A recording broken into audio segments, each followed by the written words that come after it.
What's that, Leora? Leora, what did you say? Yes, you can start right now. Okay, Losang. Okay, we start? Yes, please. Okay. Okay, so now everybody muted. If you want to say something, then I don't know, because also last time, you know, with the chat, I mean, I can't talk and read and kind of concentrate on what I'm doing at the same time. So you can still do chat. Some of them I catch, most of them I didn't catch. So I'm sorry that I didn't get to know all of your opinions about the whole thing. Okay, so I would suggest, oh, there's already 2 chats. Okay, so please mute all, so that's okay. But so if you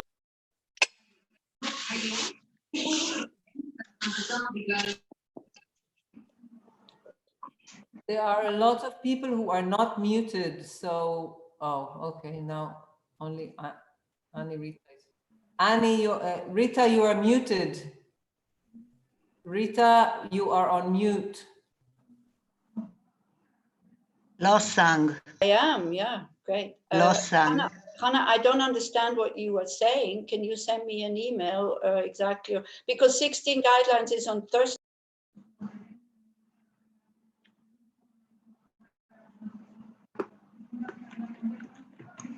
Mute, okay. Okay, so I'm unmuted now, okay? The pictures is increased 31. Zoom meetings. Okay, I don't know. Hannah, you to send me an email and you ask me what you want by email, because I don't understand. Anyway, so hello everybody. I hope you are all, I can see, sound and safe and happy. Yeah. I would like to start with a maybe short reflection, so that we kind of settle down, go inside. I mean, inside, you're already inside. I mean, inside you of your being, inside of your body, inside of you. So if you feel comfortable, you close your eyes. If you'd rather have them slightly open. But I think closing your eyes, especially if you're new and you're not so used to do these things, might be a good thing.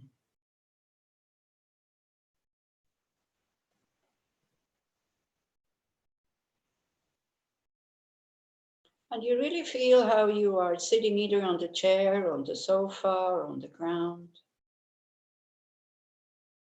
You make contact with the earth.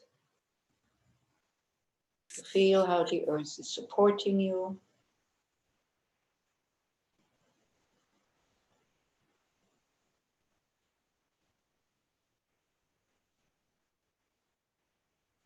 And it's really good when you start to meditate or when you do these reflections to make sure that everything is relaxed. Because if your body is not relaxed, your mind cannot be relaxed. If the mind is not relaxed, it will not get stable. And if it's not stable, it cannot get clear.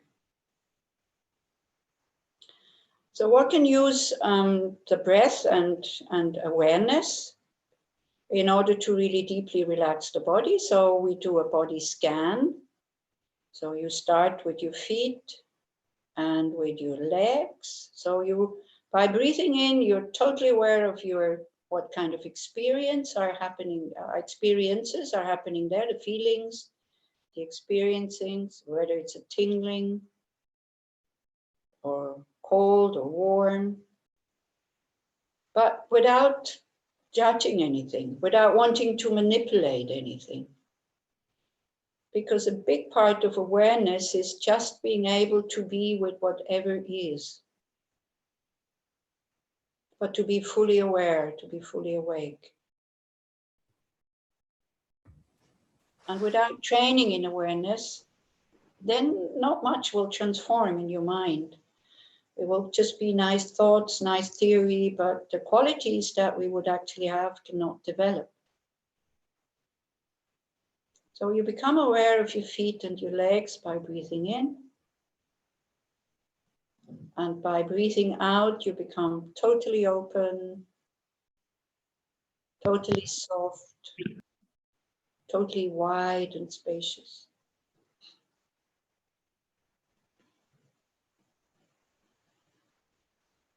Whenever your mind moves away, you bring it back to that area, feet and legs.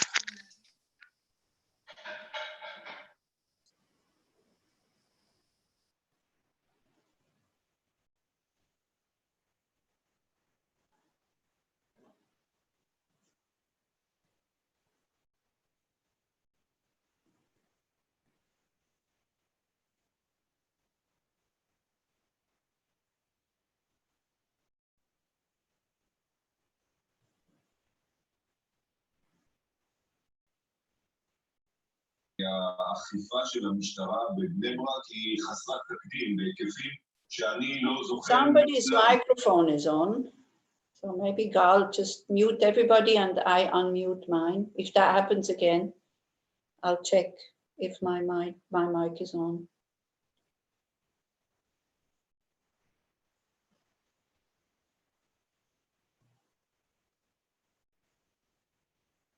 It's okay, maybe check your mind state while you heard the voice. Did it move away from your legs immediately? Did you jump on it like a dog, a hungry dog, jumping on a piece of meat so you can get upset?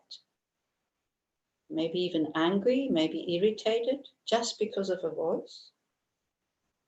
So again, don't judge yourself if this happened, but it's a good way to see how quickly we do react to things. And especially if we had the feeling that nobody should be talking, only me.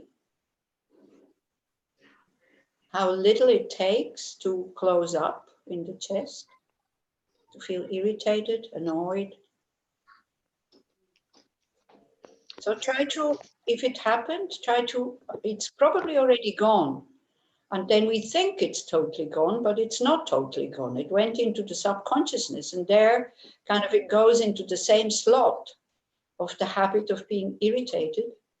And then it needs less and less and less to be irritated. So you can very consciously kind of dissolve that feeling of irritation by telling your ego, well, come on, it was just a voice. Somebody forgot to switch off the mic. But our ego-centered mind who says, but it shouldn't be, I'm meditating, makes a big deal out of it.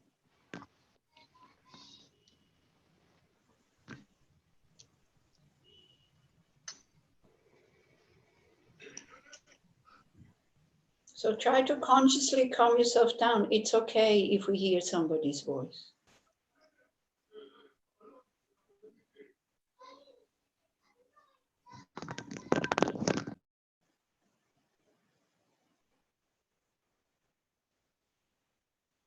Come back to your body.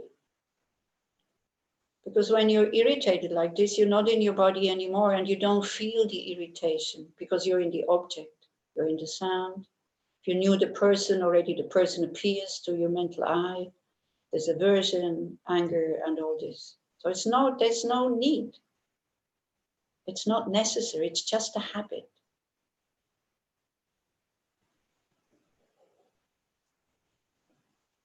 And you're not in contact with what is going on inside of you anymore. So come back. Then with the relaxation, we go to the buttocks where they touch the chair or the ground. Then the area around the genitals, your abdomen, your lower back.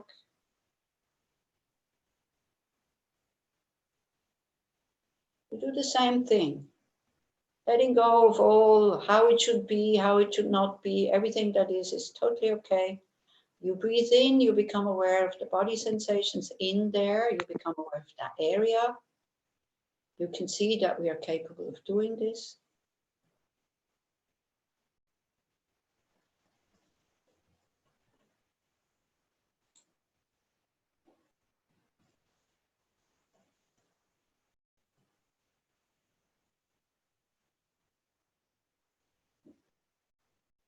And by breathing out again, you know, down to the smallest cells, you think everything relaxes. You let go of all tensions. You become very soft, very open, very wide, very spacious.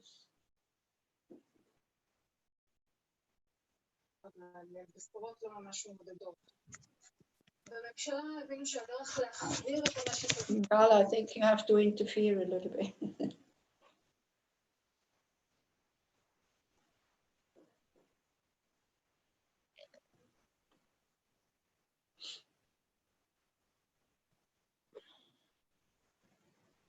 Okay, then you go to your chest and to your upper back.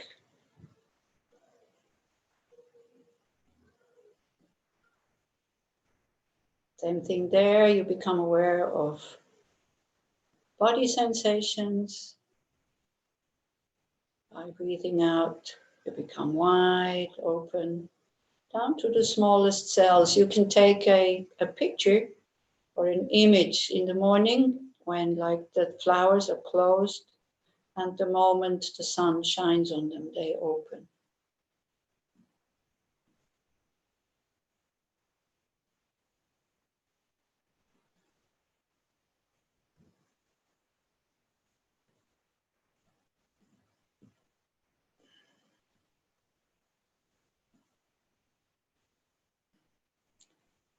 Then you go to your neck and to your throat, shoulders.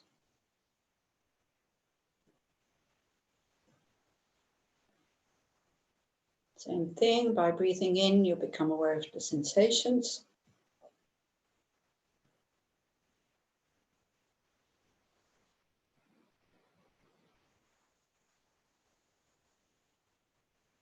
And by breathing out, you open up. Become soft, open, spacious.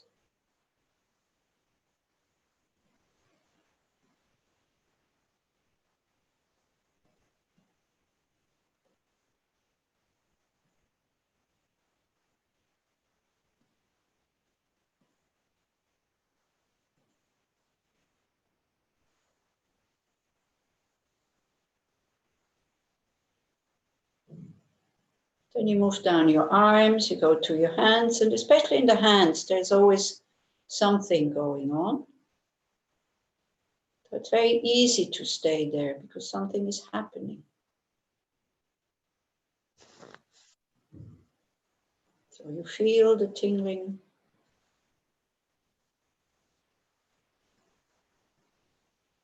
By breathing in, by breathing out, you open up arms, elbows, hands.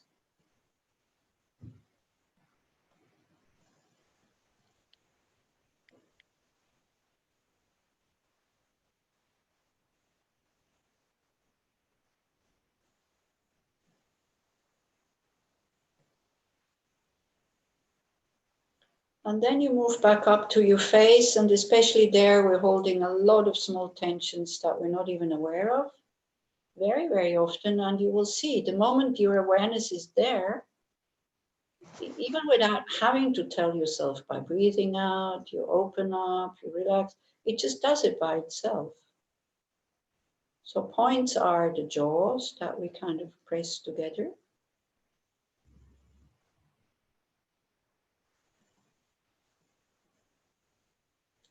The cheeks.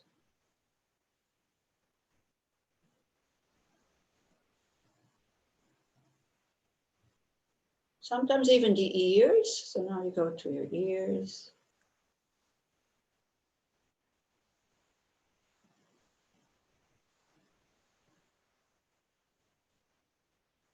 Then very important, the area around and behind your eyes. So it's good to, I know that some people are used to it, you know, they roll up their eyes. It's not really what one does as a Tibetan Buddhist meditator. You totally relax your eyes. You let them roll downwards, actually. You just let them go. You let them drop. Not holding any muscles there.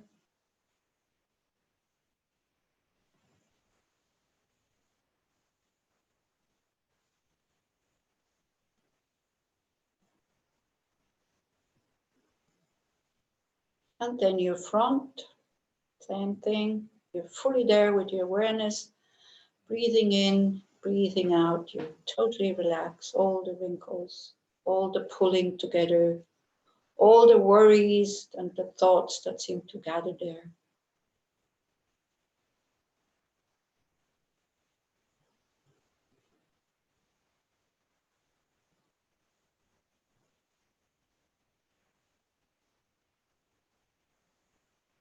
Then the top of your head and the back of your head.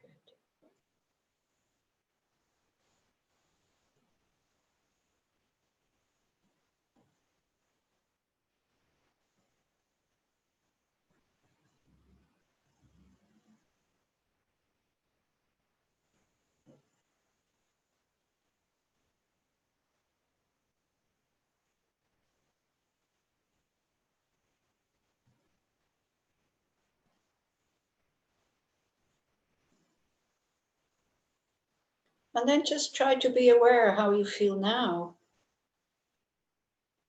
After you have relaxed your body, but you're still sitting with the straight back.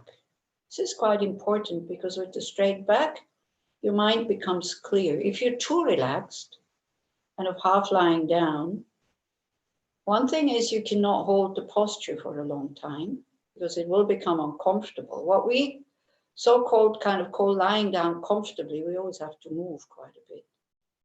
Because when you are trained or when you train to sit with a straight back, all of a sudden it becomes quite relaxing and you become quite stable also. You can give your spine mentally the strength that it can hold, that you don't have to pull any muscles together. It's only the spine that is holding. Everything else can let go, is relaxed.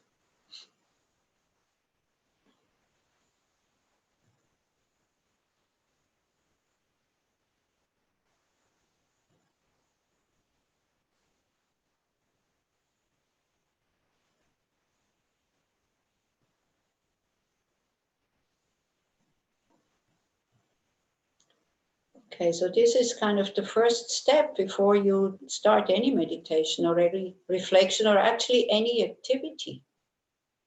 The more relaxed you are, the better you take care of yourself.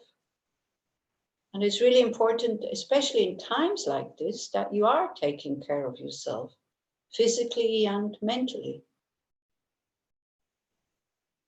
So physically, of course, we do whatever is good to do at the moment, like we're not too close to people that we don't live together. We frequently wash our hands, we stay at home. We started. But then what do we do mentally for our well-being? Do we, as we did look at our body, do we sometimes look inside to see how it is there, whether there is any tensions there? So fear, anxiety, depression, anger, desire, all of this we can sense in the body. They're not in the head. We usually try to deal with these negative emotions in the head, but they're in the body. We can feel them. But when we're not aware of them, we don't feel them because most of the time we protect outside. It's somebody else's fault. It's the fault of the situation.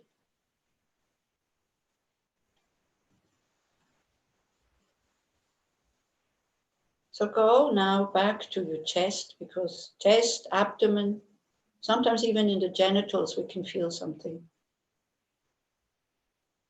But usually it's in the chest. So you go and look and you ask yourself, how am I? The same way as you would ask a good friend.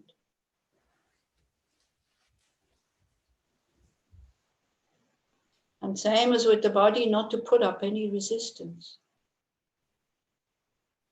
It's also a training to just be fully aware with what is at the moment, without resisting, without wanting something else to be there.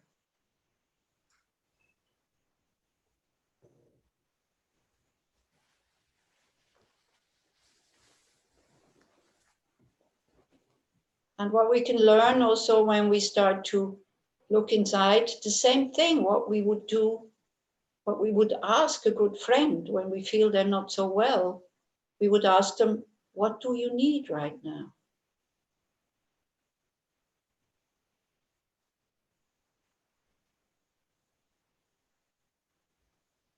To ask yourself, what do I need right now?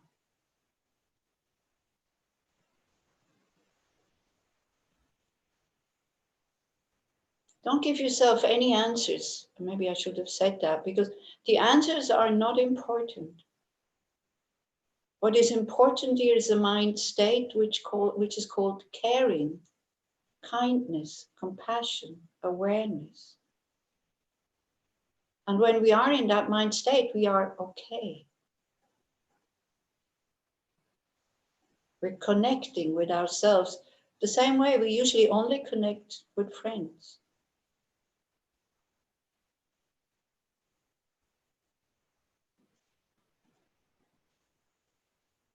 Or another good way to really stay in the body and look in the body, what's going on, is when you ask yourself, where does it hurt?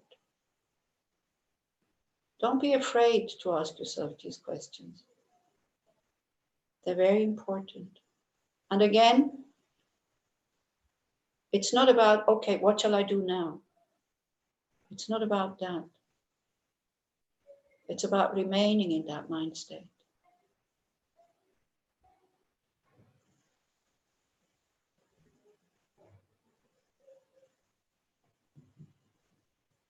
And again, when you feel that it does hurt somewhere, the question, what do I need? But not from other people.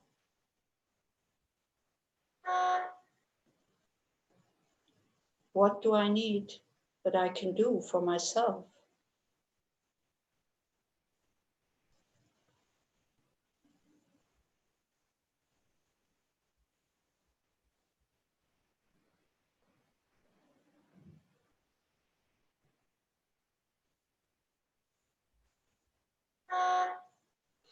This is my doorbell. I just let it ring.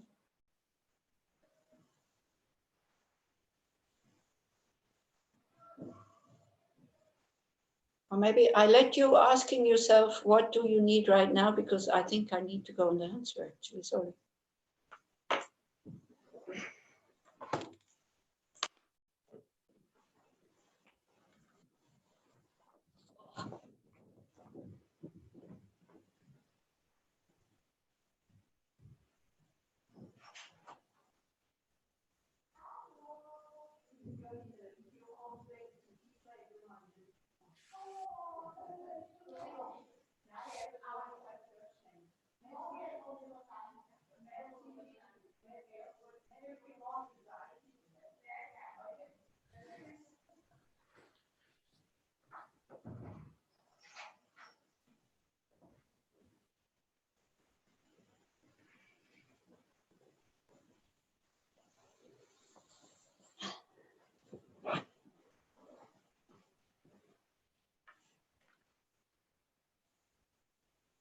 Okay, so like with everything, we can use that situation that I had to leave, again, as a practice to see, okay, she's supposed to lead my meditation here.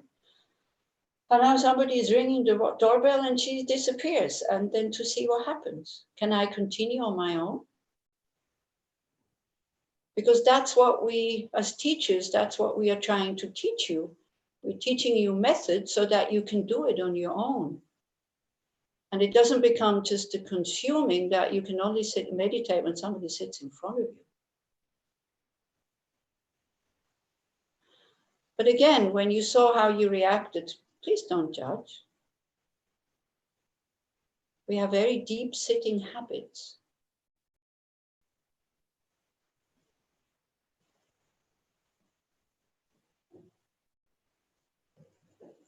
So then many of you are Buddhists, and that I know. So at the beginning, when we planned these meetings, we said we would take refuge. and generate bodhicitta together, but some of you are not Buddhist. So again, it's so important at the beginning of every activity, actually the first thing in the morning when you get up. What are my aspirations? What is my motivation for the day? In what way do I want to go through this day?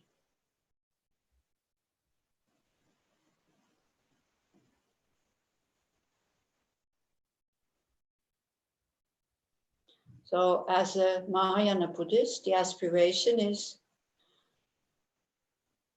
to have an open and awake heart. It's the Bodhisattva's training. To be the calm and open one in the storm. That those around us can also be calm.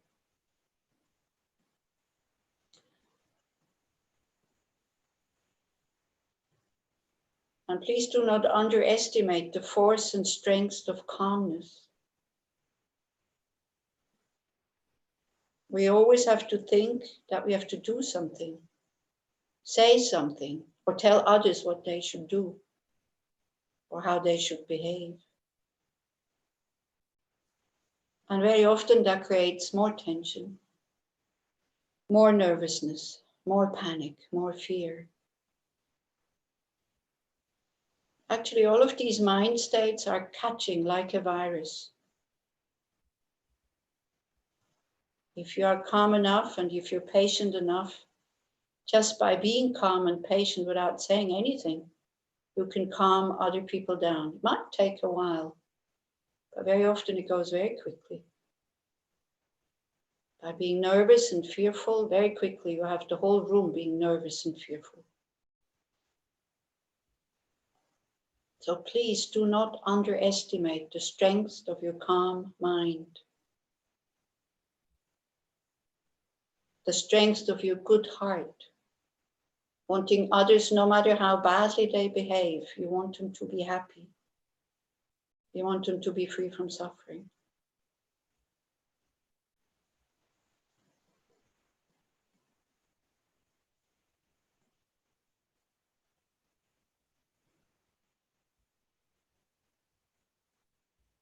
So this could be, at this very moment, in this very difficult situation, this could be an aspiration in the morning, a motivation that you generate. I want to be the one who spreads calmness.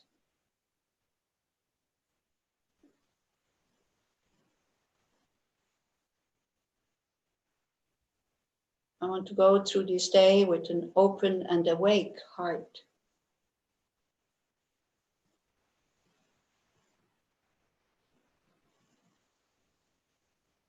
Or even a motivation which is very simple and is very, for me anyways, very touching. And really, you start to almost naturally change your behavior. Of course, after the motivation, then 2 minutes after, we've forgotten about the motivation, but it becomes a habit. And the motivation would be to think, whoever today thinks of me, hears me, well, touches me, no, because people can't touch you anymore, but who hears me, sees me, thinks of me, speaks about me, may it only be of benefit to them.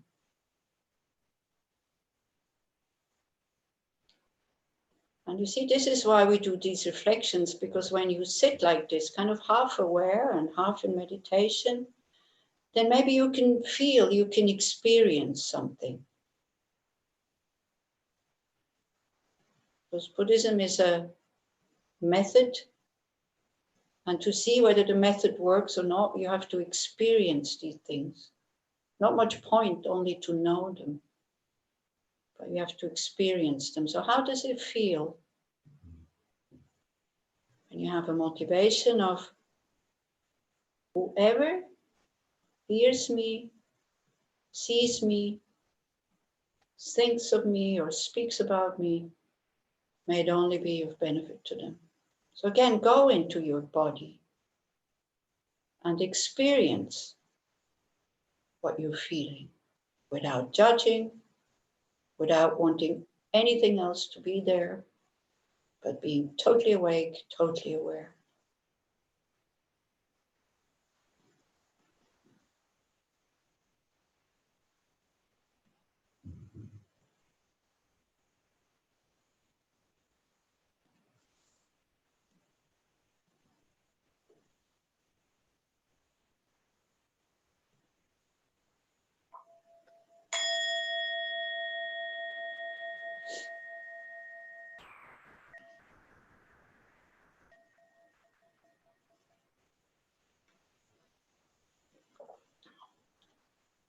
Okay.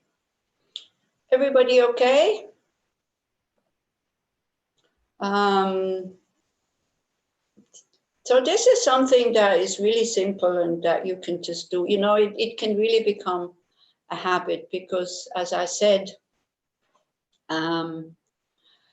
if we don't train in awareness, if we're not looking inside what is going on, and so many people say, but I know what's going on and I am concentrated. Like, for example, yesterday, because also with this Zoom thing, we have like new people who do the meditation, and yesterday evening here in the center, so I led I didn't lead the shamatha meditation. Somebody has the mic on, I can't see who it is. Okay, now it's off. And so somebody said, yeah, but I can think and be on my breath at the same time. I said, yes, you can, but you're not totally there. But she was totally convinced that she had both, totally aware at one point, you know, in her mind. So when we have views like this and we don't really listen to what people say, then it's like we're not really making that much progress. It's because it's like either you're on the breath or you're in your thoughts. Of course, you can have both. And very often we have both, but you need to notice that you have both. And then almost with effort, you need to go back to whatever your object of calming the mind is, because otherwise, you know, it just becomes a habit, which is sitting there and we're waiting for the 20 minutes or half an hour to finish. And half of it on the breath and half of it somewhere else and in the thoughts and like this. Okay. So I had to go and open the door. Maybe I'll tell you the story why. Because I'm living in an apartment house, so we have quite a lot of small children. So in front of our balcony, there is a dead bush. And so tomorrow the gardener should come and replace it. And so we had this idea. Actually, the idea is from Ösel, from Lama Ösel. Because he said Lama Zopa Rinpoche is offering the Dalai Lama 1,000 Buddha statues. So I want to offer the Dalai Lama 1,000 trees, newly planted trees. So that's his project. Because for the environment, for the climate, it would be very good if you plant trees instead of cutting them down. So he said, when you plant a new tree, what you can do, you can kind of write things or you can draw things with good wishes for the environment. And then when the tree is planted, you put it into the roots, like you put it in with the roots. And then you make a meditation or a reflection and you visualize that these good wishes then with time, kind of they dissolve in the earth, but then the energy of these good wishes, they go into the trunk. And then they go out into the branches and into the leaves, okay? So I thought it was a very nice idea. Because every time we generate positive energy, I tell you really, the universe that benefits from it. Every time we go out with a poisonous mind, every time we have like negative thoughts, not only we damage ourselves, but we also damage the people around us and we also damage the environment, because whenever we're not feeling well, we don't give a damn how anybody else around us feels. We're not caring for the environment anymore. You know, you can see when you are upset, your plastic bottle, it just goes. Whereas when you are aware and you start to care, then we see, we start to take responsibility and we see what we're doing. So I asked, you know, because the plan was that we make a big because there's many houses around here, apartment houses. So the plan was that we're telling everybody, and all the kids could make drawings. And so, but then, you know, the lockdown came. So all I did, it was in the house, I put a notice down at the notice board and said if they could do it and that they could bring me the drawings. So this is what it was, like a mother with her kids bringing me the drawings. So I didn't have the heart not to open the door. So this is why I left you, how many are you? 82. I left you 82 people sitting alone, because I wanted to go and thank you to the mother and to the children. And I got really nice wishes and really nice drawings. So if the gardener can come tomorrow, then we can bury it in the ground. And then when all this is finished, then we all meet in the garden and then we make a big festival and we do the meditation then. There's another thing you can also do it in Israel, you know, with your children, for example. Because I thought it was very nice practice. Anybody would like to say something? Shall we take the risk and let you talk? What do you think about this idea? About planting trees instead of just getting upset that everybody else is destroying the environment, but I'm not. Of course, the ones who live in the city, probably a little bit difficult, isn't it? Because you need a permission probably to plant a tree. How is it with the ones who live in the countryside? Could you plant a tree where you live? Yanai? Can you not hear me? You can unmute your microphone, Yanai, and tell me what you think, whether you could plant a tree. Sorry, it took me a while. Okay, now I got you. Yeah, we can plant. Uh-huh. We planted in Tu B'Shvat. Okay. So then, you know, and then with this, because I think it makes it very meaningful, because the children then also they have a connection to the tree. So this is why I thought it was kind of, we'll see how it develops with the children here in the house.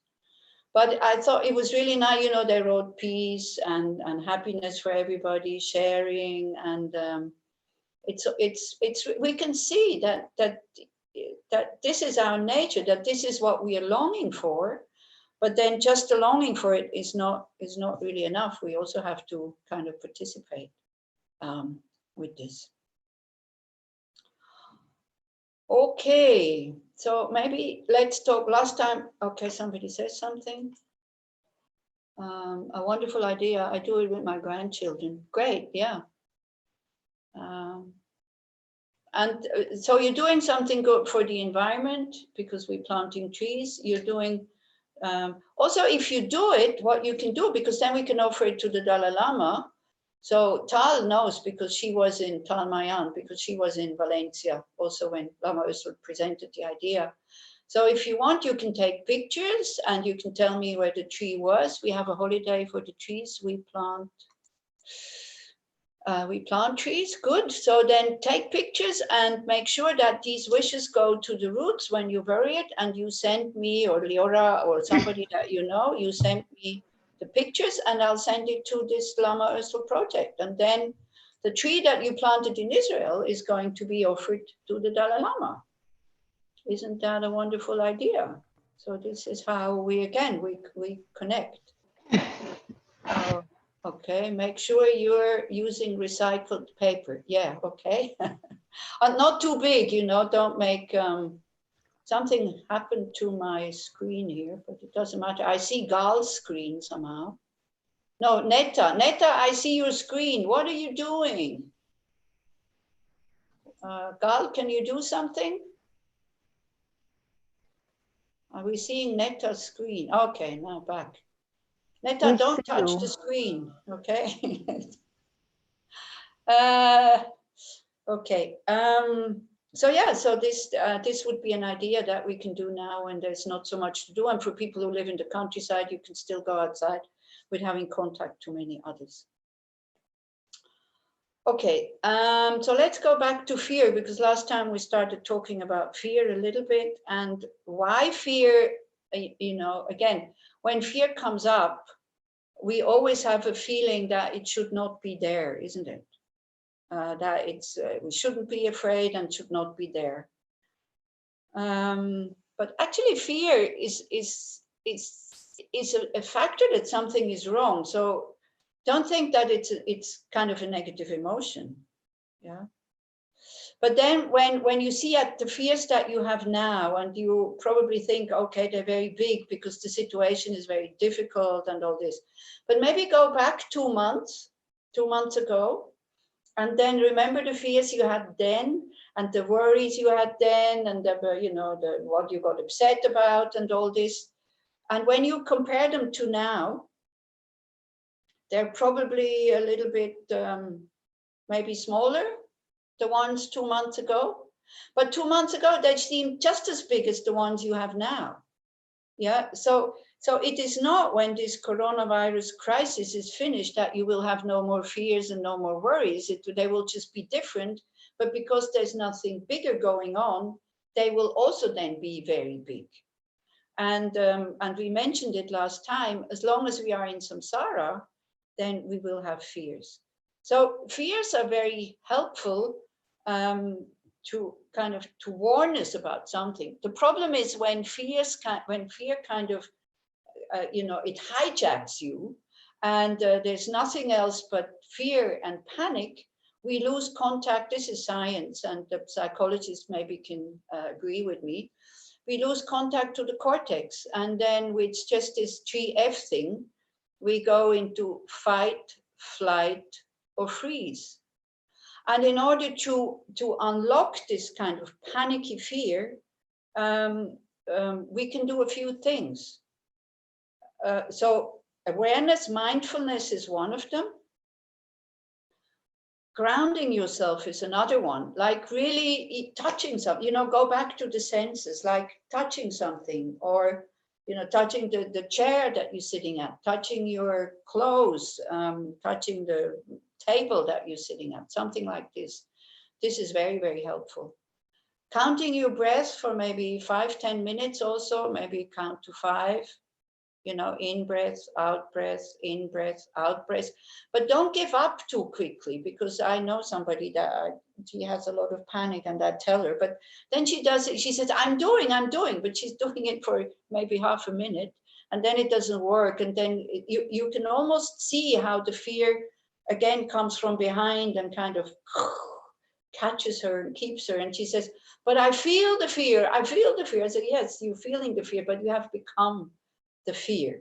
So it's good if you have some techniques to kind of, one thing is not to identify with the fear, and the other thing is to really make a distance and to go into the mental factor of awareness, who is looking at the fear instead of being the fear.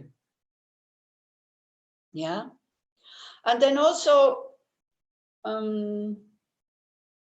you know, sometimes just moving the body, you know, like shaking yourself, jumping up and down, and maybe go for a walk in nature, maybe go for a run.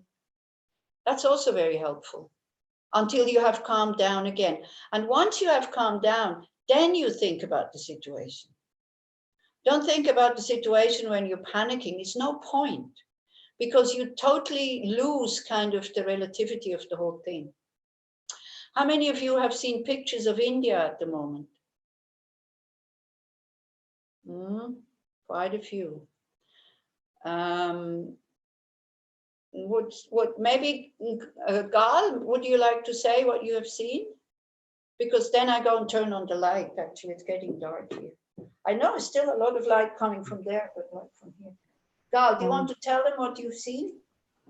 I've seen videos of people, I believe it was in Delhi, talking about the fact that they haven't eaten for 2 or 3 days. In India for 17 years. How many of you have been to India?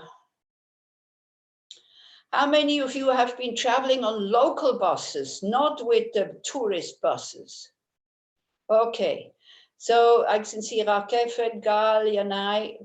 Can you confirm that it is quite difficult to get on a local bus because there's not enough seats for everybody? Can you confirm that? Okay, so can you imagine the situation now? Almost no buses. A lot of panic, a lot of fear, a lot of self-concern. I want to go to my village. And you know, then compared to those people, this is why I'm saying, like, the relativity of our situation. Of course, my situation in Switzerland is much better than yours in Israel, because we have a government that seems to know, at the moment at least, they seem to know what they're doing. They seem to care about what they're doing. They work together, like all of a sudden, all the parties have harmony, you know. I tell you maybe the joke afterward that is going around, also it's quite funny. So my situation at the moment is much better than your situation in Israel, like in general. But your situation in Israel is much better than the situation in India for those people. Can you imagine a mother with a small child? She has to work, she has to walk another 500-600 kilometers with that child, no money, no food. You know, I don't know if you've seen it. Some people are trying to distribute food, but then they have to distribute the food with the police with sticks in order for the people not to jump into those boxes. And it's always the, you know, it's always the strongest one that get it. We used to do feeding, we call it feeding the beggars. It's not very respectful the way we called it, but we used to do that in Bogaya sometimes. So we would go and tell the beggars, who are many there, we would go and tell them tomorrow, 12 o'clock, come to this and this place, and then you'll get rice and lentils, rice and dal. But we had to ask the police to come and help us, because people would get so frightened that they wouldn't get anything when they were sitting at the end of the queue, because, you know, they sit in a line and you go and go, that from the back they would come back up and then just, you know, just grab the things. So we had to do something to calm them down. And this is why I'm saying, learn to be calm in whatever situation is. So now we have great potential. We have great opportunity, because there's many things you can, you know, the many occasions where you can train, especially when you go shopping and you can see people absolutely not considerate about others and taking everything, and you know, or people not keeping to the rules. And, you know, the young people, you know, here also young people, they in the evening, they sit together with their beer and they don't care about these 2 meters distance and all that. So if you want to say something, yes, say something, but not just to get upset, because when you get upset, you damage your nervous system, you damage your whole body. And also they say, when we're constantly complaining and when we're constantly upset, it actually, again, maybe correct me if, you know, sometimes from science, I'm just repeating things that I hear. And of course, I repeat the things that I find that it kind of says the same thing as Buddhism. So the things that contradict Buddhism, then I forget very quickly what science says. So I'm quite biased there, to be honest. So, but it says if you're constantly complaining and only seeing the negative things, you deplete your serotonin in your, you know, the chemicals that make you happy. So that's what I mean. At this very moment, we can make such a difference in society if we are being calm, and if we go out with an open heart, and we go out of the house like, no matter what happens to me, but may I benefit somebody, you know? And then, of course, you know, the unsecure ego mind comes in again and says, but how am I going to benefit them? Don't worry about how you're going to benefit. Develop that attitude. That's the main thing. Once that attitude is there, then the action will come very naturally. And also, before you go out of the house, if you have to go out of the house, check your mind state. How am I? Am I open? Am I calm? You know? And then, just as I said, then do a few exercises in order to calm down, in order to be open again. But the problem why we're not doing this, that very often we don't notice it, because especially if you don't have a regular mindfulness practice.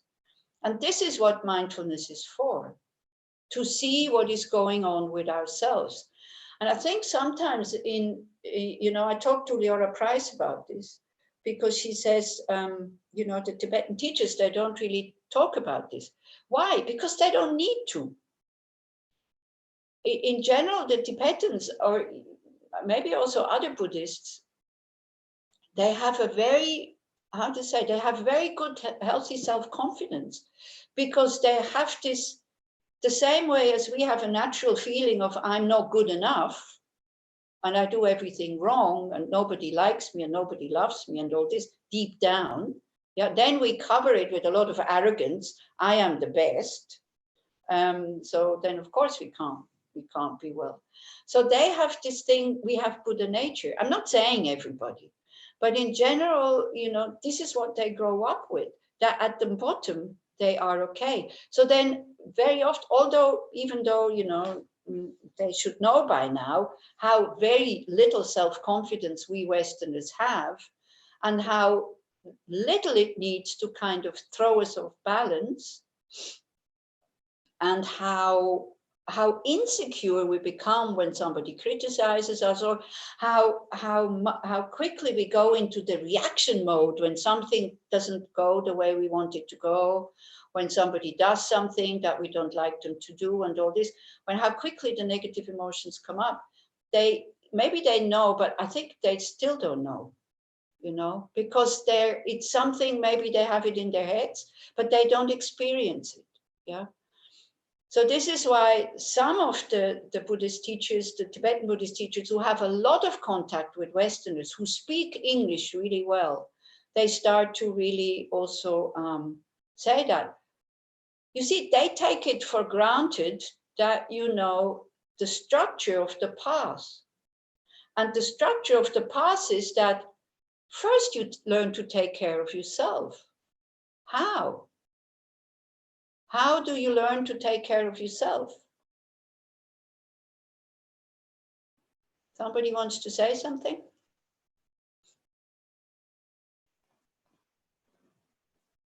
How do you take care of yourself? By buying the last toilet paper in the shop, so that you're sure you have enough. You can open your microphone, everybody, and say something, or you can put it in the chat. You take care of others. Okay, taking care of others. That is when you are well already, actually. Look at my mind and see how I feel. Look at my mind and see how I feel at the moment. Look at how, yeah, exactly. This is in the present, how do we take care of ourselves? And then when I feel that when I'm not feeling well, what Enough says is true. I don't want to say it's not true, but what you say, it's true. The problem is that if then we start to take care of others in order to feel better about ourselves, that's dangerous. Because it's not always working like this. Because then we go and try to take care of others with a lot of expectations. Okay? And then if it doesn't happen, like for example, they're not kind to us, or they're not kind to us, or they're even unkind, they don't say thank you, or things like that, then very quickly we even regret that we have been kind to them, and we feel like the friar almost, isn't it? Yeah. Have you ever felt like a friar when you were kind to somebody and then they rejected you? So this is a little bit this expectation that we have. Yeah. Whereas I want to go even further back, when you look at the Lam Rim, what does it teach at the beginning? This whole thing about taking care of others, it only comes afterwards. What comes first? Karma, taking care of your karma, watching your mouth. Yeah, exactly. Ethical conduct. Ethical conduct is really the best way that we are taking care of ourselves. And if you look at the moment, there's this COVID-19 going around. So of course, we here in Switzerland, most of the people in the whole world, they're trying to protect themselves, and You know, they're washing their hands. I've never washed my hands so many times like I do now, you know. I mean, I use so much soap, it's incredible. So thank you to all the Israelis who have given me the soap, because it's now that I'm using it. What do I want to say? So we can, and keep distance and all that. So we try to avoid, we try to avoid like seeable causes for the sickness, yeah. But in Buddhism, one would say there's a lot of unseeable causes that we can't see, like karmic results that we carry with us. So even if we protect ourselves in, you know, the best possible way, we can still get sick. But that doesn't mean that when we talk about karma, it doesn't mean that we're not taking care of how we react. Like, you know, saying that would be fatalism, by just saying, oh, you know, whatever happens to me doesn't matter. It's my karma. So I'm not washing my hands. Why would I wash my hands? If I have the karma to get sick, then I just get sick. But it's not the way it is, right? You still wash your hands, but by doing everything possible outside, at least you feel kind of, you can say, even knowing about the law of cause and effect, you can say, okay, I've done everything I could. So now it's up to these unseeable forces that could still ripen. And then also you're not upset when, not too upset when it happens, because why? Because you won't be the only one, yeah. So this is a very good way of taking care of ourselves, being ethical, like not harming anybody. This is how we first learn not to be of benefit to others. This comes at the end.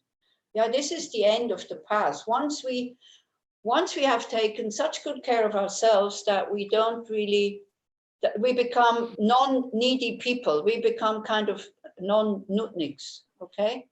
Like the nutnik is gone. We don't need anything anymore. We are there for others. How to say, they say thank you, fine. They don't say thank you, it's also okay. They want to harm us, then you try to protect yourself, not for your sake, but for their sake, so that they're not creating negative karma. So this is a very, very high goal, yeah. But a very good way, I think, of feeling good about yourself is not to be the friar. I think a very good way of feeling good about ourselves is kind of in the evening when you are at home, and to go over your day and think, wow, amazing, today I didn't hurt anybody. What do you think? I need some opinions for you, because otherwise this gets very boring here, just talking to the screen. I think that it helps if you are content, not only with what you do, you know, to others, but you are content with what you have. Exactly, that's what I mean. If you are not going out, if you are only in one room, if you are eating just very simple food, just to be content and not complain. And for me, this is the number one. This is the number one. You feel good about yourself, yeah. Unless you live in a society where people think being ethical is stupid, you should cheat as much as you can, and then you're the cheater number one, and then you have had a good day. So I don't know, if you have this attitude, then fine. But I don't know. I wouldn't like to have this attitude. Sometimes, do you think we have somebody in the audience here who has this attitude? Who is really happy how not to get obsessed by what? Shaked Reich. How not to get obsessed by what? By like trying like and thinking if so hard if I didn't hurt anything, and I don't know, I sometimes find myself thinking about, you know, bugs in my house, you know, and there's like no end. It sometimes feels like there's no end to it, because there's a lot of bugs, and all of them might die, like if I won't take them out of my house. because they have nothing to do in my house, and they got in my house like by accident. So this is just an example, but so how not I mean, how do you do this like in a healthy way? How do you do this in a healthy way? It's a very good question. Thank you, Shaket, because as you say, you can get obsessed. But when you start to study, for example, the Langrim, then we start to understand we are in a circle or in a cycle that no matter what we do, some other people might get hurt. Beings, I mean, for us, probably not people, but beings get hurt, okay? No matter what we do, because we consume things that come from countries where people are not paid enough. And they're not getting paid enough, and then they have to work under awful conditions, and so on. That's one thing. Then the other thing is we are eating, so we might take the food away from somebody else. As you say, I don't know if I understood you correctly, but like you have insects in the house and you don't want them there because otherwise, you know, you have to kick them out. So when we do these kind of actions, to do them consciously, and to, you know, you can do them with different mind states, because when we talk about karma, it is not so much the action, it is the mind state. So you can get rid of your insects in the house with a lot of aversion and a lot of anger, and absolutely not caring whether you do it in the least possible harmful way.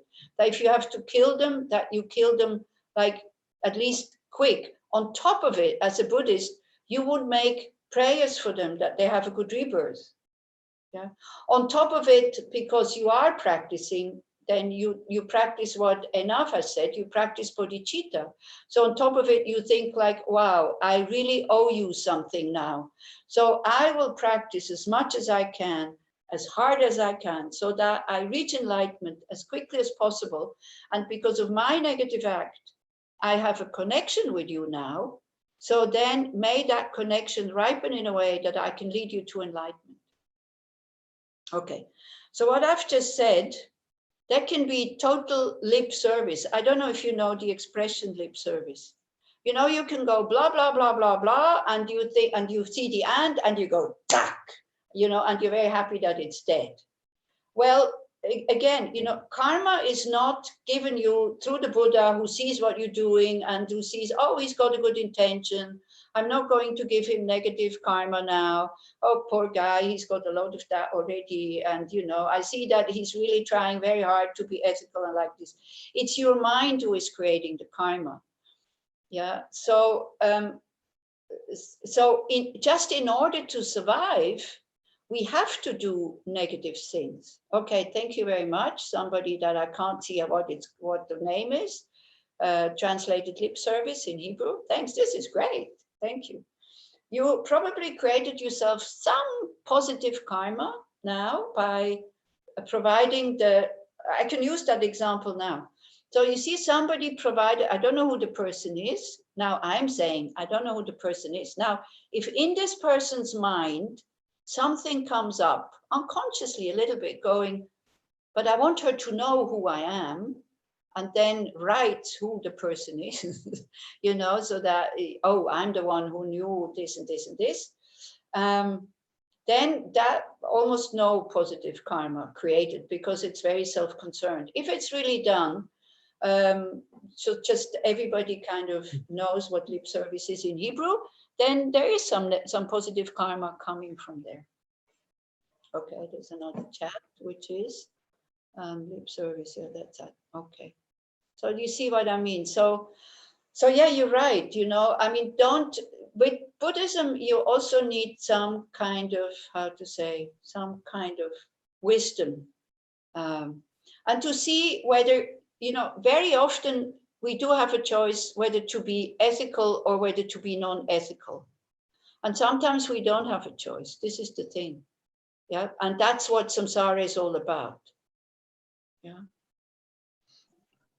Does that help a little bit? So you see also when we look at karma, which means like action, when we look like these actions, they have consequences and they will give us a result. Then one of the results of negative karma is that we go again and again and again and again in situations where we almost have no choice but to act unethically, which then we create more negative karma. And again, take away that kind of idea that there is a Buddha who is controlling all this. There is no Buddha controlling all this. Yeah, it's like it's the mind that maneuvers itself into this situation so that negative karma ripening, and then we have to, whether we want to or not, we have to create more negative karma. But doing it consciously and not doing it with a lot of, oh, I have a right to do this and it's good to do like this, and not to be happy about this lessens the strength of the dynamic of the karmic seed that then comes up. Is that more or less clear? Or does anybody have a question on this?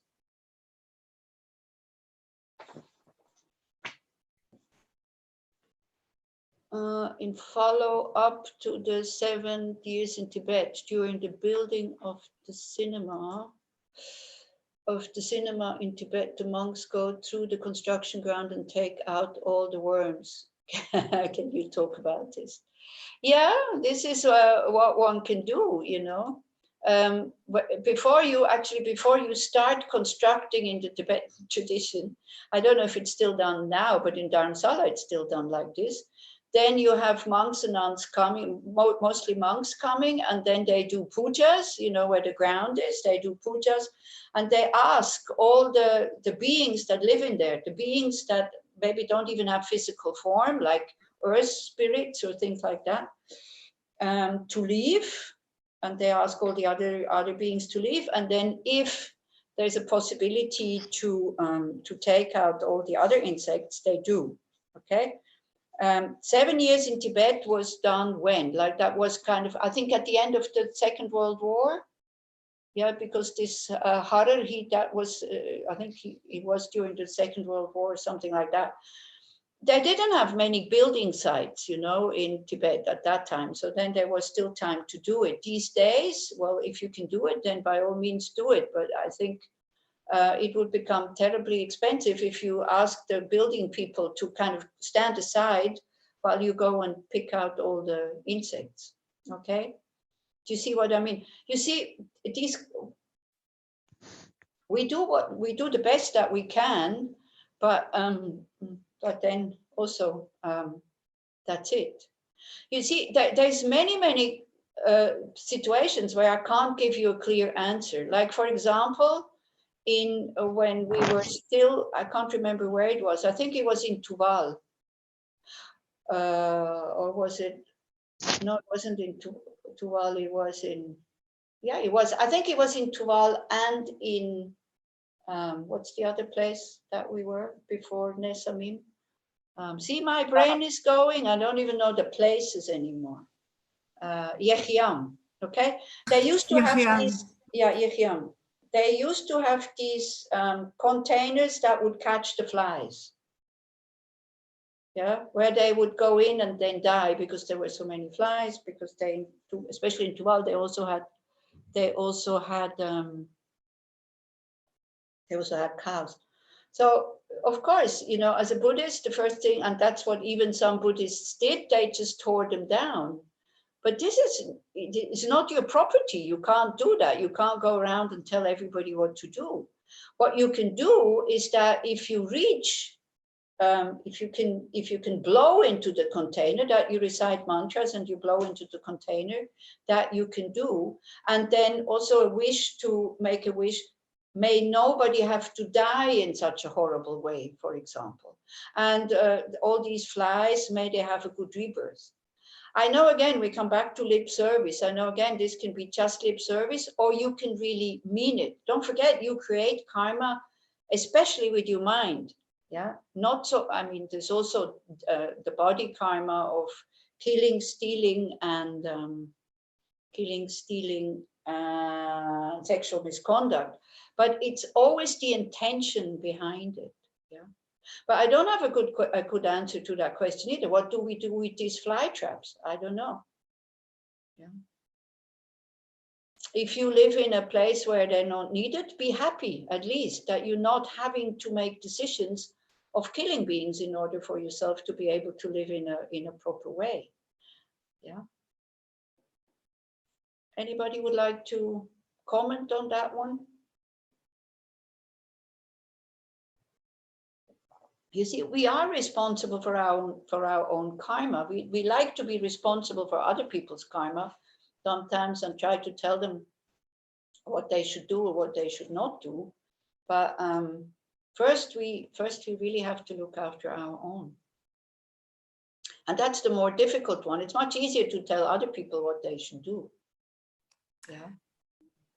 But sometimes, from my experience, when we do something like that, like we save a fly or an ant, not saying anything to the surrounding, they just watch and there's something good about it, and then they do the same without us saying anything about it. Yeah, because when you say something about it, they feel kind of lectured.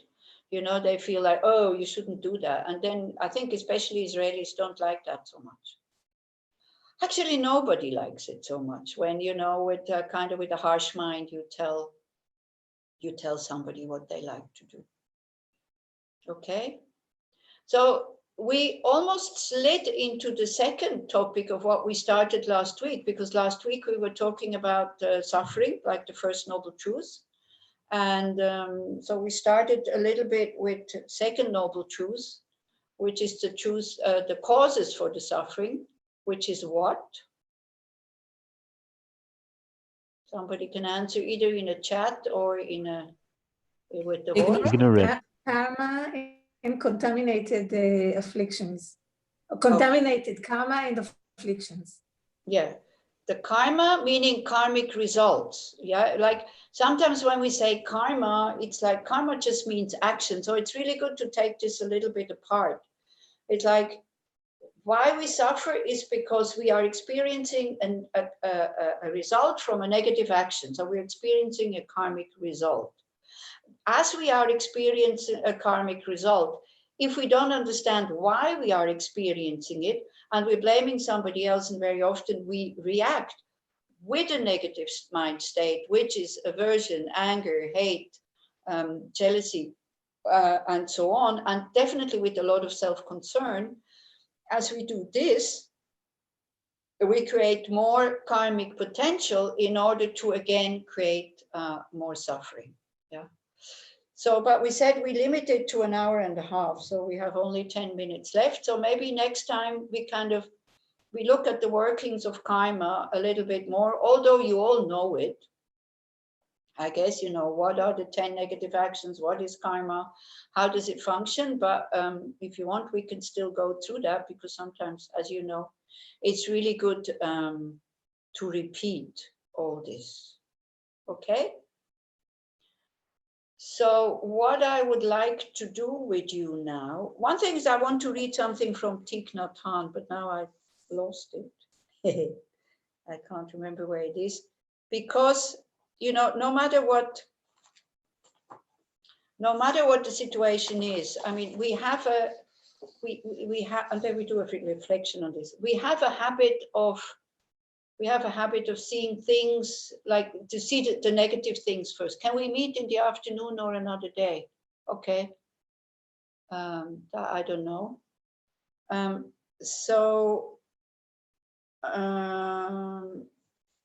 we have a habit of seeing what is wrong first. So there's a very nice, I have this book, which is old and it's really nice, Pieces Every Step from Thich Nhat Hanh.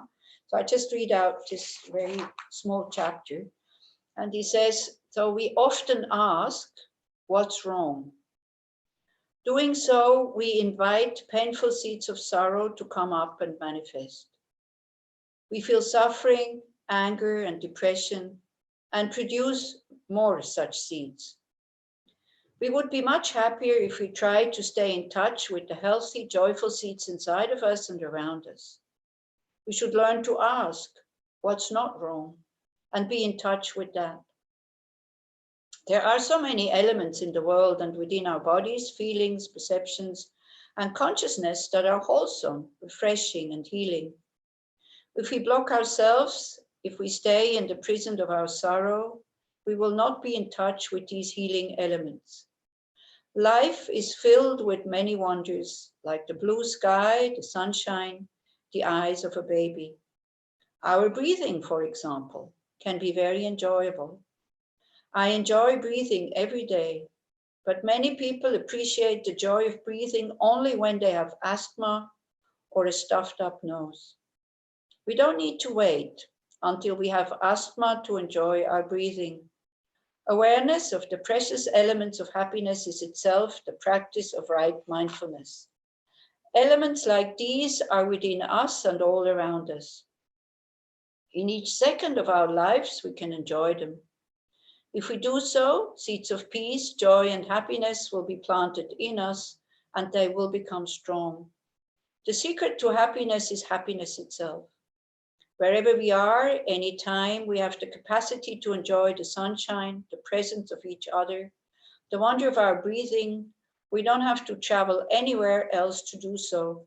We can be in touch with these things right now.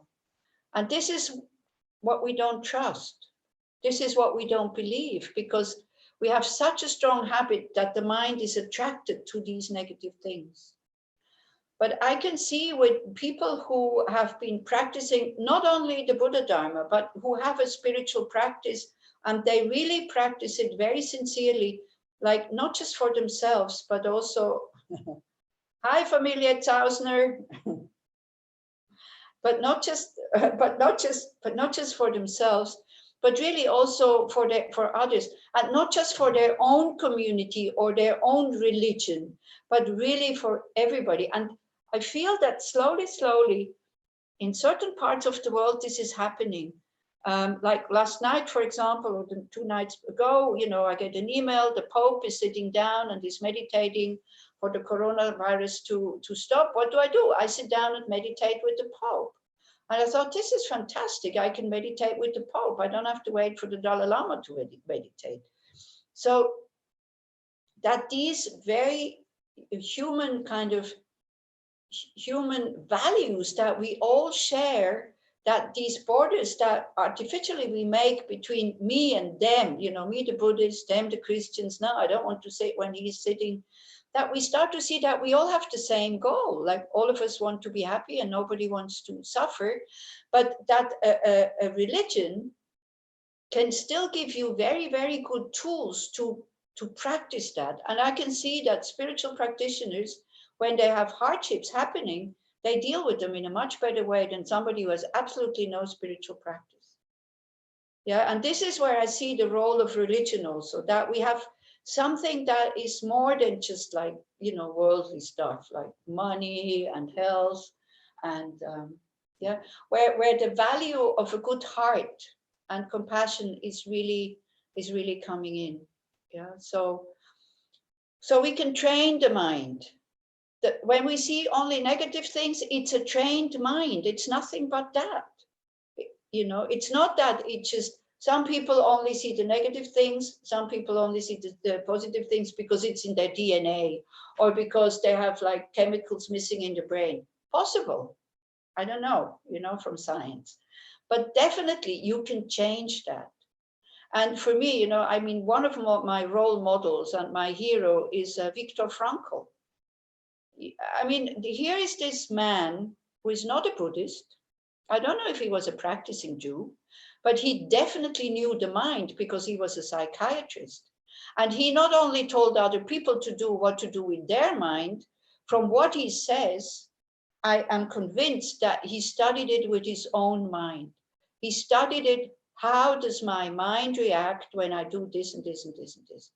And I'm sure one of his, there's many famous sayings of his, but probably the one that moves me the most and the one that gives me the most hope is like when he says, strange or unknown forces, or forces that you have absolutely no control over, can take everything away from you but one thing. They cannot take away your reaction you have to the situation. And this is the choice we have, and all of us, we have this choice. And the more we see the value in love, compassion, and being connected to each other in a warm-hearted way, not in an aggressive way, yeah, not in a way, what can I get from them, but in a way of what can I do for them, yeah. So, the more we start to value those things and really trying to develop them, wanting them, that's a good thing. Yeah, but it's not enough. We need to train these things. And what we need to train is to have some good antidotes for the things that cover those beautiful things. Okay, so we do a short reflection on that of what is not wrong. Okay, there's a lot of things here. A question, do you, Buddhism, think of these current events on a karmatic way? Everything that happens to us is a karmatic way. Also the positive things, by the way. Yeah. Also like finding a vaccine for this virus, that would also be a karmatic way. So we have the whole world at the moment has the collective karma to be exposed to the coronavirus. Everybody, not just the Jews. That's one thing, we're all in this together. And it's really also good to feel this connectedness with everybody, like we're so connected with other people, but we don't feel it. We talked about this last time. We feel like an individual, then we do feel lonely. So when we think about everybody has negative karma, everybody has suffering, everybody wants to be happy, we don't feel so lonely anymore. We don't feel so exclusive anymore. Because to be the exclusive sufferer, that is really difficult. And then that makes suffering even bigger. Excuse me, next Wednesday is a holiday, okay? So that means I have off because it's a holiday in your place? Great. Thank you. Can we meet in the afternoon? That's why I only saw can we meet in the afternoon or another day. This you decide, you let me know. I have to see if I have other things, because you see, I'm doing a lot of these Zoom things at the moment. So I don't know by heart what I have. So you have to ask, you have to see, you have to decide, and then you have to tell me. If you see someone mostly negative seeing and it's hurting them, how can we help them see more positive? Exactly. I mean, don't help others. First, help yourself. Yeah. I think, you see, example of karma, our destruction of nature increases the probability of this and other pandemic. This I don't know. This is, I wouldn't say if that is the destruction of nature increases of a virus. Well, the destruction of environment and nature, it definitely damages our health. So this is, don't even need a virus for that. So I don't know, but what the direct thing is. So what did I want to say? If somebody sees some mostly negative thing, okay, what do you do with these people? If you try to give them a better view, they get upset because they don't feel understood. They don't feel hurt. Not hurt like hurt, but heard. H-E-R-A-R-D. Because they, that's what they see. So try to open your heart towards them. Don't give them just, oh, but look, you have this and this and this and this and this. Yeah. As I'm saying, contentment can be catching, but it can also be very, it can make other people very nervous who don't have this ability to be content. If I could give you a good answer, a quick, good answer to that, I tell you, I would be a millionaire. I don't know what to do with these people. Try to go into their skin. Try to understand how they feel and see things. Yeah. Listen to them with an open heart. I think that's the best, without going, no, but it's like this. No, but you should do that. You should think like this. And it's so difficult. Learn to kind of listen with an empathetic heart like not even wanting to do something. Because you see also this whole thing, of course, you know, Mahayana Buddhists, we want to help others, we want to be there for others. But sometimes these people, they don't feel respected, and we don't even listen to what they are saying anymore. We don't understand how they feel. Yeah. So listening with an empathetic heart is like kind of being totally relaxed and giving up the need to be able to help. Because that need to be able to help, it's attachment, and it pushes. Because you see, if somebody that you dislike sees everything in a negative way, you don't want to interfere. It's okay, you know, let them be. But if somebody that you like very much, then you are concerned because you want them to be happy. Show them your love, show them your affection, even if they're grumpy, even if they're negative. You know, and there's so many things you can do. I don't know. Sometimes when they go, you look at them, but not cynically, but with an open heart. And you just go, oh, wow, I love you so much. Very often it's like a bubble that you burst. But don't do it so that for you, it's easier to stay with that person. That's the difficult thing, because usually we do it for us, because to be with these grumpy people all the time is not so much fun. Yeah, but it's not just that. We feel how they hurt themselves by being so negative. Yeah. But yeah, we're not here to teach others what to do. We're here to transform our own mind. This is what we very often forget. Yeah. Then once you are a Buddha, you will know what to do with these people. Yeah. You see, with the same person, it can be very helpful when you show them a more positive view. But you can also hurt them and make them terribly upset. Yeah. Other times, the same person, same kind of situation, it can help when you agree with them that it's difficult, that it's not easy to bear that situation. I don't know.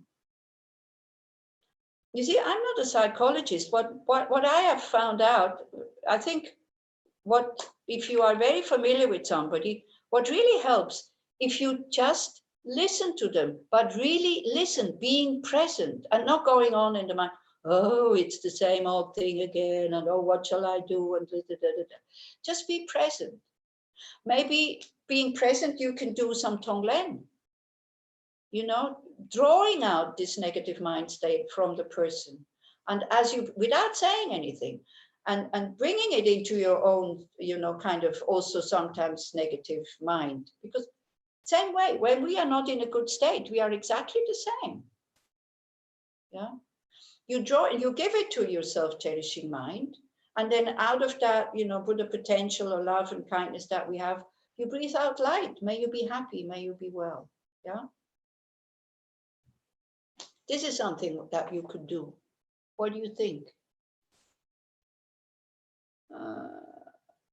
And keep eye level. Yeah, exactly. You know, being the one who is always on top of everything and is always having a solution for everything and is always calm and always it's like, I don't know, it's not so inspiring for people who have difficulties being like this. It's threatening. You become a threat to them. Also, what would be helpful maybe if you tell them your problems, your weaknesses, where you fail, but without wanting any compassion for them. It's a complicated thing. But the more you are in contact with your love and compassion, the more you're in contact that you can be present and awake and fully there without having to interfere, without having to change something. You see, this is why we started the session today, to have the ability to be fully present without anything changing. Everything is welcome. Everything has a place. So sometimes when you feel rejection towards somebody like this or annoyance or something, you feel your annoyance, you go inside and you can whisper to yourself, I give this annoyance some space. It has a space. It's there. It's okay. It's okay that it's there. It belongs. Yeah. Do you see what I mean? See, sometimes people kind of have the idea that as a Buddhist, you should always be in a good mood, and you should always make other people to be in a good mood, and you should do this and should that, and you do never anything negative, and it's not like that. Okay, right. I think that what you said about wishing for them to be happy without trying to make them happy is really important. This is a very restful present to be around. Yeah. You see, the other day, very often I'm with somebody who has heavy depression and panic and all this and can't be alone. And so I spent the night there because she can't be alone. So one day she was just sitting, you know, on the bed in the morning and crying. And she said, "Oh, I'm such a burden to everybody." And I was just sitting there and said, "Look, you're not a burden to me. As long as you don't have the expectations that I can help you, I'm not, you know, as long as it's enough that I'm just here, I'm just present. As long as that's enough for you, then it's fine for me to be here." Yeah, it's difficult to bear the suffering of others when you can't interfere and you can't help. This is what you have to learn. Yeah. Of course, we want them to be happy. But first we have to accept and we have to be able to love them the way they are. Otherwise, it's always, you know, again, subconsciously a little bit, I love you when you are kind of happier. It's easier for me to love you when you're happy.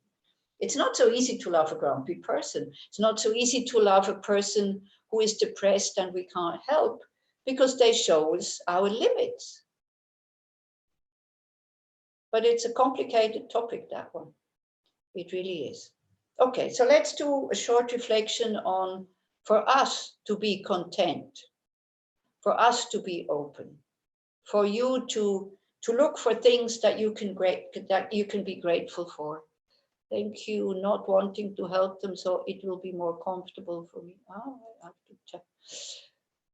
Not wanting to help them so it will be more comfortable for me to be around them is also at one point reminder, also acknowledging these feelings. Yeah, and to, you know, not to go there as the savior. You're not a savior. We can't even save ourselves. So it's kind of a bit pretentious to think that we can save others. We can try with a good intention, but with no expectations. And I think that's the most difficult thing. Okay, so let's just settle down a little bit. We won't do the practice today because otherwise we go over again. But you have the sheet, you know, that there's a specific practices, many specific practices from many Tibetan lamas. Everyone is someone who could have become with a twist. Everyone is someone we could have become with a twist in our Bhagavad, the bad and the good, the bad and the good. Yeah, I don't really understand properly, but sorry, I'm not bright enough to understand what exactly this means, but it's okay. Yeah, everybody can be a blessing to us. You know, this is what we have to understand. So for the practice, there's many practices, religious practices for this coronavirus going around. I sent you one. It's very simple to do. You can do this on your own. It's good to do it every morning. I'm sending out the wish that, you know, they will find a cure for that. But again, don't forget, even when this is finished, there is still problems. Yeah, we're still in samsara, but we can still wish for somebody else. Somebody the other day sent me a message also saying, okay, we will meet when this is behind us, and said, yeah, we will meet when this is behind us, but then there will be something before us. So it's like, there's always something happening. This is why we try to get out of samsara. We're not trying to fix samsara here. We try to fix our mind. And next time when we meet again, either afternoon or evening, I don't know, when we meet again, if it's Pesach evening, then probably it's not so good to do this actually. So yeah, because I know it's very important for many of you. So I think I'll let you know if we can meet in the afternoon or meet on another day. Tuesdays I cannot. Okay, so this is why we want to get out of samsara. So then we look at this next time. I think this is the prayer. Yes, yeah, exactly. So The Sakyas have the same, and Lama Zopa has the same. Okay, it's a prayer liberating Sakya from disease by the Mahasiddha Tangtong Gyalpo. So you can find it all over the internet and all this, but you don't have to show it because we do the reflection now. We're not going to do this because also I think it's good if we do take responsibility, and you're not doing things when we do the things together, but you're also doing them when you're alone, especially if you have time. This would be a very good time to spend your time when you have nothing to do instead of watching TV or, you know, binging on food or on cigarettes or on, I don't know, on feeling depressed. Yeah. It's another way of feeling good about ourselves. Whatever little we can do, we do. Yeah. So even if it's not something that appeals to us, so I say, okay, there's nothing else I can do for this virus, but I can say this prayer. I can say these mantras. So we let go of what I think is useful. How do we know what is useful? Yeah. Okay. So try it for just like 5 minutes. Again, go inside, connect with the body, try to sit up, sit comfortably, but with a straight back. Straight back gives you, it has an influence on the mind and you become full of self-confidence. This is what the straight back is doing to you, you know, fearless, not afraid of anything.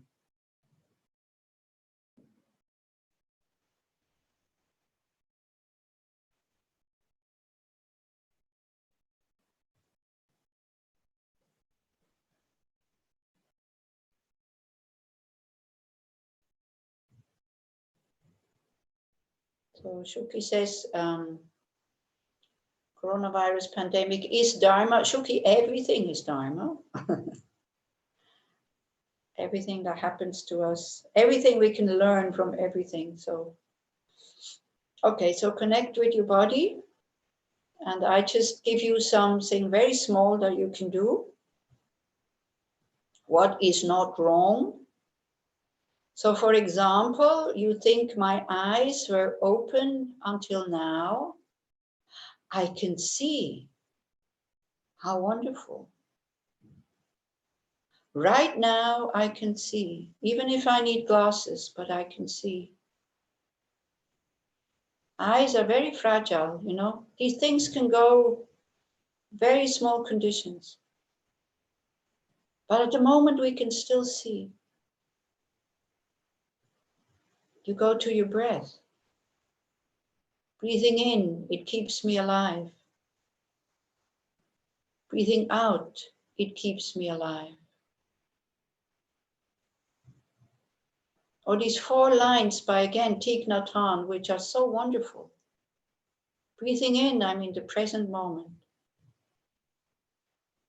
Breathing out, I know it's a wonderful moment. Let go of the yes, but. Let go. Right now, where you're sitting, right this second, everything is okay for you. You can see, you can hear. Your stomach is working. Now, your stomach is okay. Right now, your liver is okay. Right now, your kidneys are okay. They're doing their job. Right now, you have a roof over your head. Don't go into other things, but I don't have this, I don't have that. Don't allow the mind to go there. Just feel how it feels to understand that right now, this is a wonderful moment. To feel that okayness of many things that we have, but we don't appreciate them because we're too stuck in what is wrong.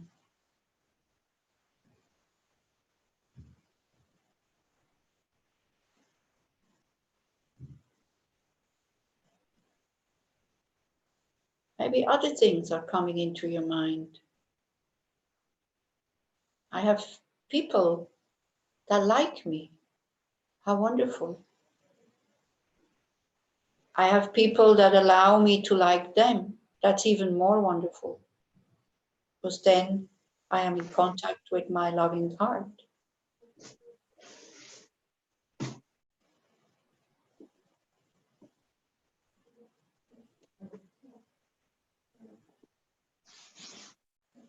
So if you have a feeling of gratitude in your mind,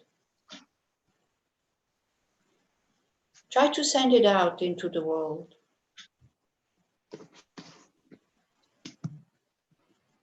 May all beings start to understand all the good things that we have.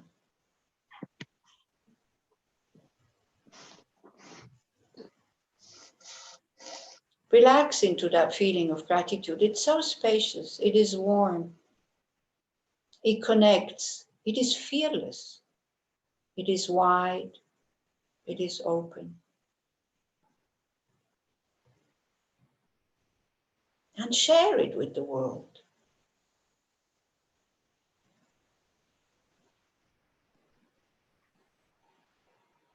May all beings be able to live their potential of knowing that we're all connected. Feeling like a part of this, not feeling alone and an individual.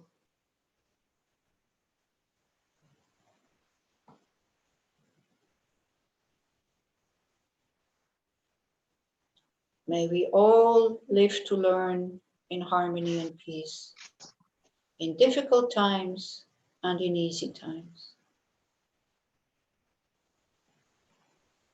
And may we all be able to attain enlightenment really, really quickly. Understand the causes of suffering, eliminate them, and then be of real benefit to all others.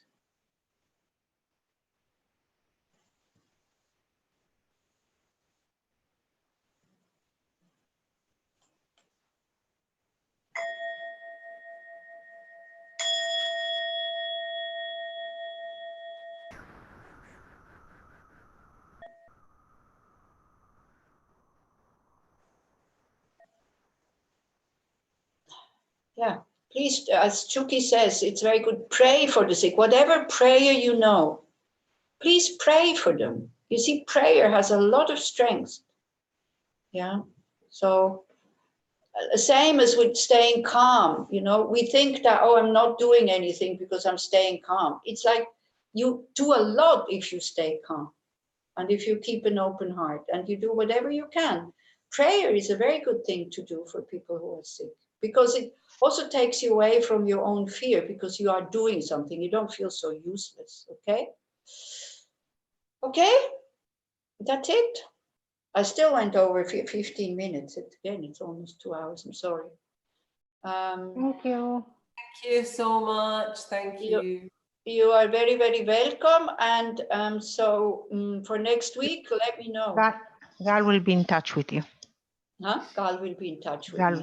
Yeah, I like when Gal is in touch with me. Thank you very much, Gal. Also, I like that you are having the control. I wouldn't like to do that. So it's great. Thank you, Anila. Thank you. Yeah, thank you, everybody, and take care of yourself. Also, you know, stay at home. Feel good when you stay at home. Really feel that you are saving lives when you stay at home, and rejoice that you can stay at home. And everything is impermanent. Everything will finish, but as I said, we will have other things. Don't worry. I mean, we will always be busy with having to sort out something, as long as we don't really get at the roots of why the things are not the way we would like them to be. So maybe next time we'll talk about this. If you have wishes, if you wish for something that we talk about, because as I'm saying, I already said to Leora, you know, you have so many good teachers. Again, like, so it's fine if you want somebody else to take these evenings. It's also fine. I continue. This is a good thing with Zoom. People don't like, they can just, you know, leave the meeting. That's it. It's much easier than if you have to sneak out of the room when you are in a hole or something. So So it's okay. If it is maybe of some benefit, if it is of some benefit, of course, I rejoice. If it is of no benefit, well, you know, for these almost 2 hours, at least we didn't do anything negative. So that's okay. We didn't. Yeah, it's good enough. This is yeah, Luna is okay. Vielen Dank dir, gell? You see, again, this thought, I didn't harm anybody. We should go there more often so that we start to rejoice about not harming people instead of feeling useless. Yeah. You see, much better to be useless and not not harming anybody by being useless than trying to be useful by being clumsy and not having the skills and then doing a lot of damage. So like that. Okay.